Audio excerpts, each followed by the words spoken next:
2026년 1월 1일 생생 주식입니다. 먼저 여러분 모두 새해 복 많이 받으시고요. 올 한 해 건강하게 두루두루 원하시는 소원 모두 이루시기를 기원합니다. 자, 먼저 미국 증시는 수요일에 3대 지수가 모두 조정을 보였거든요. 미국 증시부터 나스닥 지수를 기준으로 살펴볼게요. 나스닥 지수는 궁극적으로 이 라인에 저항이 된 거예요. 보시면은 이 라인을 결국 돌파 안착으로 연결하지 못했죠. 항상 중요한 거는 저항은 돌파가 중요한 게 아니고요. 돌파 안착이 중요합니다. 그죠? 지지로 전환하면서 올라가는 게 중요한 거죠. 항상 제가 말씀드리듯이 결국 돌파 시도는 했지만 돌파 안착이 안 된 거예요. 그죠? 이런 상태에서 그러면 어떻게 봐야 되느냐 하는 부분인데, 그러면 우리가 역으로 아래쪽을 그어보면 이렇게 그어져요. 이렇게. 결국은 뭐냐면은 나스닥 지수 같은 경우는 이 범위권을 훼손하지 않으면 되는 거예요. 아래쪽으로. 그죠? 이 라인을 하향하지 않으면 되는 거죠. 이 라인을 하향하지 않고 다시 지지가 된다면 계속 삼각 수렴권의 흐름이 만들어지고 있는 거예요. 그러면 이게 등락을 주더라도 다시 되눌리더라도 등락이 유지되면서 결국 방향성은 이후 이 수렴의 변곡점에서 어디를 돌파하느냐에 따라서 달라지는 거죠. 이를 갖다가 우리가 1월달 초반에 살펴봐야 된다 라고 말씀을 드릴 수 있겠습니다. 아직까지는 이 수렴권을 훼손하지 않고 움직이고 있는 그러한 과정이다 라고 볼 수 있겠고요. 그 다음에 국내 증시를 볼 때 코스피 지수는 제가 여러분들에게 앞선 방송에서 말씀드렸던 부분이 아래쪽으로는 지킬 자리를 지켜주는 가였어요. 지켜주는 가. 그 다음에 21이평선 두 개를 다 우리가 지지로 놓고 체크를 해왔었죠. 결국 지킬 자리를 지켜주면서 위로 올라가는 그런 흐름을 보여줬는데, 이제는 위로도 올라갈 수 있느냐, 이것도 이제 우리가 살펴봐야 돼요. 왜냐하면 이 박스권의 과열 해소가 2달간 진행이 된 상태이기 때문에 이제는 아래쪽으로 지킬 자리를 지키는가와 더불어서 위로 돌파할 자리를 돌파하는지 이거를 확인을 해야 됩니다. 제가 최근에 말씀드리는 포인트는 4200포인트죠. 자, 4200포인트 돌파 후 화요일장에서 볼 때 궁극적으로 4200포인트 하향하기도 했지만은 종가는 결국 지지하면서 마감이 됐어요. 일단 지켜주고 있죠. 코스피 지수 같은 경우는 4200포인트를 저점상 지지로 전환하면서 돌파 안착을 만들어가는가가 궁극적으로 과열 해소 박스권 이후에 다시 위로 박스권을 돌파하면서 새로운 어떤 기대 파동을 만들 수 있는가를 결정하는 기준점이 된다, 이렇게 보시면 되겠고요. 만약에 아래로 조정을 보일 경우에는 4120포인트 여기를 지지를 해줘야 됩니다.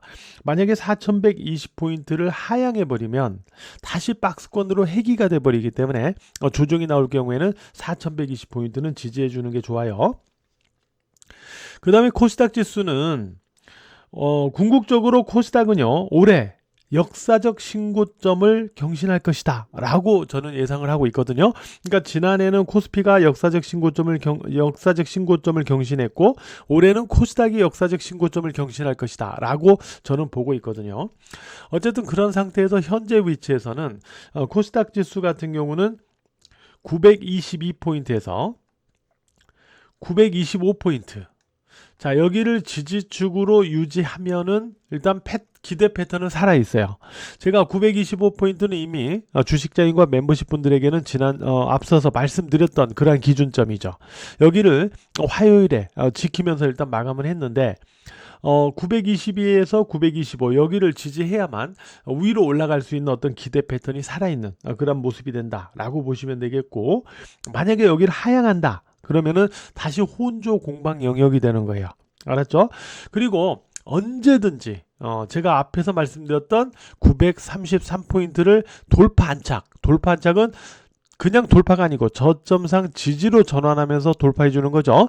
이게 만들어질 때 언제든지 이게 만들어지면은 궁극적으로 박스권을 위로 돌파하는 패턴이 된다, 이렇게 보시면 돼요. 이러한 어떤 기준점을 가지고 코스닥은 후속 흐름을 체크한다, 이렇게 보시면 되겠습니다. 자, 종목을 볼 때 대형주 3인방에 대한 기준점을 다시 한번 우리가 보도록 할게요. 삼성전자와 SK하이닉스. 일단 반도체 쪽은요. 이제는 반도체 파운드리에서는 2나노 공정시대가 도래했어요. 2나노 공정시대. TSMC가 먼저 2나노 공정에 대한 대량 생산을 선언을 했죠. 양산을 선언했어요.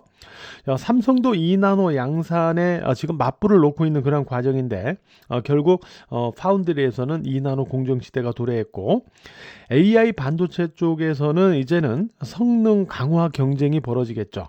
HBM4 그리고 CXL 뭐 이런 쪽을 중심으로 반도체 일단 성능 AI 반도체 성능 강화 경쟁이 이제 벌어질 거고, 반도체 전반적으로는 공급 부족 현상이 올해 전반적으로 지속될 것으로 보이기 때문에 반도체 업황은 계속해서 개선될 것이다 라고 보고 있어요.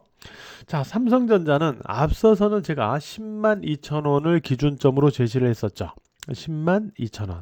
근데 이제는 102,000원이 아니고 얼마냐면 112,400원.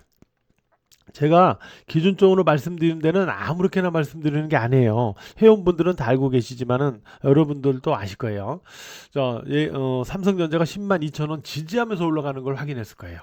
이게 그냥 아무렇게나 거드리는 게 아니거든요. 어쨌든 이제 삼성전자는 기준점을 112,400원으로 올려줘야 돼요. 위에서 움직여야만 살아있는 패턴이다. 이렇게 보시면 돼요. 알았죠?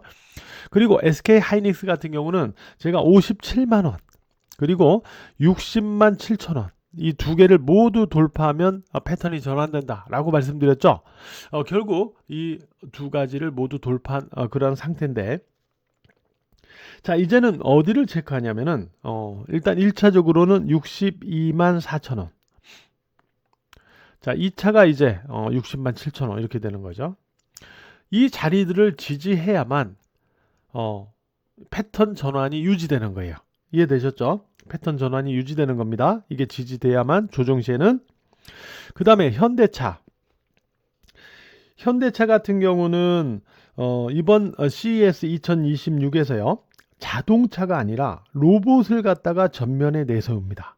이제는 자동차 업계도 로봇, 자율주행 이쪽으로 일단 관심이 기우는 그런 상황 속에 있거든요.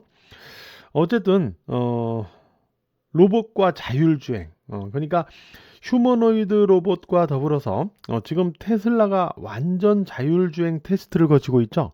따라서 현대차도 이제는 완전 자율주행 이쪽에 이제 도전을 해 나가야 될 거예요. 그래서 올해는 로봇과 자율주행 이렇게 묶어가지고 자동차 축에서는 우리가 이쪽과 관련된 종목들을 중심으로 봐야 된다 이렇게 말씀드릴 수 있겠는데, 어쨌든 현대차는 이제는 30만 원을 돌파 안착해요. 돌파 안착은 저점상 지지로 전환하면서 올라가는 거예요. 30만 원을 돌파 안착해야만 패턴이 전환된다. 현대차는 이렇게 보면서 후속 흐름을 체크하시면 될 것 같습니다. 현대위아 같은 종목은 이번 CES 2026에서 AI 열 공조 시스템 이런 쪽을 이제 선보이죠. 그리고 HL만도 그리고 현대모비스 이러한 종목들은 이제 로봇용 액추에이터를 갖다가 개발하면서 사업 다각화를 전개하고 있죠. 어쨌든 말씀드린 대로 자동차 쪽은 이제 최첨단 로봇, 자율주행 이쪽에 도전하는 기업들의 올해는 관심을 갖고 주목해야 된다. 이렇게 여러분들이 생각을 하시면 될 것 같아요.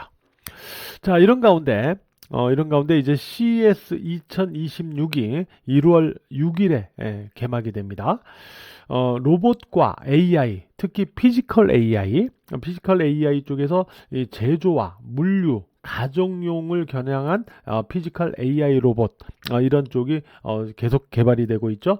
로봇과 AI, 피지컬 AI 그리고 자율주행 이런 쪽에 각 축장이 될 것으로 봅니다. 역대 최대 통합 한국관도 가동을 하거든요. 그러면서 수출 홍보 역량을 국가적으로 강화하는 그런 과정도 이번 CES 2026에서 시행이 되는데요. 이번 이 통합 한국관에는 한국 기업 1000여 개 기업이 참여를 한다고 그러죠. 일단 이쪽과 관련된 뭐 예를 들어서 뭐 이쪽에 참여하는 기업들 뭐 삼성전자, LG전자, 두산 로보틱스, 현대위아, 현대차 뭐 이런 기업들이 다 참여를 하죠. 이쪽에 참여하는 기업들에서 또 어떤 모멘텀이 나오는지 일단 우리가 주목을 하면서 우리가 봐야 될 거다 이렇게 말씀드릴 수 있겠고 또한 JP모건 헬스케어 관련 JP모건 헬스케어 관련해서 JP모건 헬스케어 컨퍼런스 요것도 이제 1월 초에 열리죠. 그래서 한국 바이오 기업들 성과가 여기에서 어떻게 나올지 이 부분도 우리가 주목을 해볼 필요가 있겠습니다. 뭐 비만 치료제 관련해서 뭐 이런 일동제약 그리고 또 뭐 리가켄바이오 이런 종목들에서 이런 업체에서 이제 여기에서 JP모건 헬스케어에서 과연 어떤 성과들을 낼 수 있을지 이런 것들을 좀 주목해보는 그런 과정도 필요할 것 같아요. 어쨌든 이런 부분들 이제 1월 초에는 CES 2026 JP모건 헬스케어 이런 쪽을 중심으로 우리가 살펴봐야 되겠다. 이렇게 여전히 말씀을 드릴 수 있을 것 같습니다. 그리고 올해 전반적으로는 반도체, 로봇, AI 그리고 헬스케어, 바이오 이런 쪽을 중심으로 계속 주목을 해봐야 되지 않을까 이렇게 생각을 합니다. 자, 2026년도 증시가 내일 오전 10시에 개장을 하는데 올 한 해 대박나는 한 해가 되시길 바랍니다.